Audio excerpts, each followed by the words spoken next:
ఒకటి రైతుల్లో విల్లింగ్నెస్, మళ్లీ మేము నేచురల్ ఫార్మింగ్ చేస్తే మాకు లాభసాటిగా తయారవుతుందనేది చాలా ముఖ్యం.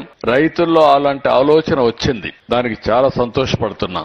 అదే సమయంలో దీన్ని టేక్ ఆఫ్ చేయడానికి ఆర్గనైజేషన్ ఏదైతే ఈ రోజు రైతు సాధికార సంస్థ చాలా సమర్థవంతంగా లేటెస్ట్ టెక్నాలజీస్ అన్ని ఉపయోగించి ముందుకు తీసుకుపోతున్నారు. ఈ సందర్భంగా డాక్రా మహిళల్ని మనస్ఫూర్తిగా అభినందిస్తున్నా. బ్రహ్మాండమైన పని చేస్తున్నారు. డేటా ఎంట్రీ గాని, అదే మరిగా వ్యవసాయం కూడా నేచురల్ ఫార్మింగ్ లో కూడా డాక్రా సంఘాలు ముందుకున్నారు. వాళ్ళు కూడా బాగా పనిచేస్తున్నారు. ఇది అయిన తర్వాత నాకు ఎప్పటి నుంచో లోటు కనపడేది organic certification, natural farming certification. ఈ సర్టిఫికేషన్ లేకపోతే ఈ రోజు చాలా మంది వచ్చేస్తున్నారు, ఏదో ఆ పేరు పెట్టేసి అది అమ్మేయడం. దానివల్ల వినియోగదారుల్లో ఎవరైతే ఆర్గానిక్ ఫుడ్ తినాలనుకుంటారో, నేచురల్ ఫార్మింగ్ ఫుడ్ తినాలనుకుంటారో వాళ్ళకే కన్ఫ్యూజన్ వచ్చే పరిస్థితి వచ్చింది. ఇప్పుడు పర్ఫెక్ట్ గా కొన్ని ఆర్గనైజేషన్స్ తయారైనాయి. ఈ రోజు మొత్తం సర్టిఫికేషన్ కూడా పర్ఫెక్ట్ గా చేసే పరిస్థితికి వచ్చారు. ఇక్కడ కూడా హైదరాబాద్ బేస్డ్ ఆర్గనైజేషన్ అయితే చాలా సిస్టమేటిక్ గా చేస్తున్నారు. వారిని కూడా మనస్ఫూర్తిగా అభినందిస్తున్నా.